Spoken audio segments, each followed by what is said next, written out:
ಘೋಷಣೆ ಮಾಡಿದ್ದಾರೆ. ಇಷ್ಟು ದಿನ ಬಹಳ ಅತಂತ್ರದಲ್ಲಿತ್ತು. ಜನತಾದಳದವರು, ಕುಮಾರಸ್ವಾಮಿಯವರು, ಕೇಂದ್ರ ಸಚಿವರು ಮತ್ತು ಅವರ ಪಕ್ಷದ ಅಧ್ಯಕ್ಷರು ಭಾಗವಹಿಸುವುದಿಲ್ಲ ಅಂತ ಹೇಳ್ತಾ ಇದ್ರು. ಅವರ ಅಧ್ಯಕ್ಷರು ಮತ್ತೊಬ್ಬರು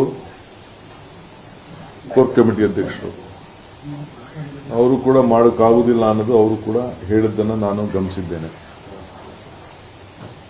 ಬಿಜೆಪಿಯವರು ಬಹಳ ಗೊಂದಲದಲ್ಲಿದ್ದರು. ಈಗ ಕೇಂದ್ರ ಸಚಿವರು ಒಬ್ಬರು ನಾವು ಜನತಾದಳದವರು ಇಬ್ಬರು ಸೇರಿ ಮಾಡ್ತೀವಿ ಅಂತೇಳಿ ಅವರು ಘೋಷಣೆ ಮಾಡಿದ್ದಾರೆ. ಸೊ ನಾವು ಅದಕ್ಕೆ ತಕ್ಕ ಉತ್ತರವನ್ನ ಕೇಳಬೇಕು. ಅವರು ಪಾದಯಾತ್ರಾ ಮಾಡೋಕ್ಕಿಂತ ಮುಂಚಿತವಾಗಿ ಅವರೇನು 8 ದಿನಗಳ ಕಾಲ 7 ದಿನಗಳ ಕಾಲ ಅವರು ಬಿಜೆಪಿ ಕರ್ನಾಟಕ ಘೋಷಣೆ ಮಾಡಿದ್ದಾರೆ. ಇಲ್ಲಿ ಜನತಾದಳ ಅಲ್ಲ. ಅವರು ಅನೌನ್ಸ್ಮೆಂಟ್ ಮಾಡಿದ್ದಾರೆ, ಬಿಜೆಪಿಯವರು ಘೋಷಣೆ ಮಾಡಿರೋದನ್ನ ನಮ್ಮ ಹತ್ರ ಪಟ್ಟಿ ಇದೆ ಪ್ರತಿದಿನ. ಎನ್ಡಿಎ ಅಲ್ಲ. ನಾನು ಮಧ್ಯಾಹ್ನ ಕೂಡ ಹೇಳಿದ್ದೆ, ನಾನು ಸ್ವಾಭಾವಿಕವಾಗಿ ಇದು ಜನತಾದಳದ ಏರಿಯಲ್ಲಿ ಬಿಜೆಪಿಯವರು ಅಕ್ರಮ ಮಾಡಲಿಕ್ಕೆ ಪ್ರಯತ್ನ ಮಾಡ್ತಾ ಇದ್ರು. ಅದನ್ನ ಅವರು ಪ್ರತಿಭಟನೆ ಮಾಡ್ತಾ ಇರ್ಬೋದು, ಅವರು ಅದಕ್ಕೆ ಅವಕಾಶ ಕೊಡದಿರ್ಬೋದು. ಯಾಕಂದ್ರೆ ಅವ್ರ ಪಕ್ಷನ ಉಳ್ಕೊಳ್ಬೇಕಲ್ಲ ಅಂತೇಳಿ ನಾನು ಲೆಕ್ಕಾಚಾರ ಹಾಕೊಂಡಿದ್ದೆ. ಈಗ ಅವ್ರು ಒಪ್ಕೊಂಡು ಈಗ ಇಬ್ರು ಮಾಡ್ತಾ ಇದೀವಿ ಅಂತೇಳಿ ಅವರು ಘೋಷಣೆ ಮಾಡಿದ್ದಾರೆ. ನಮ್ದೇನು ಅಭ್ಯಂತರ ಇಲ್ಲ, ನಮ್ದು ಸ್ವಾಗತ.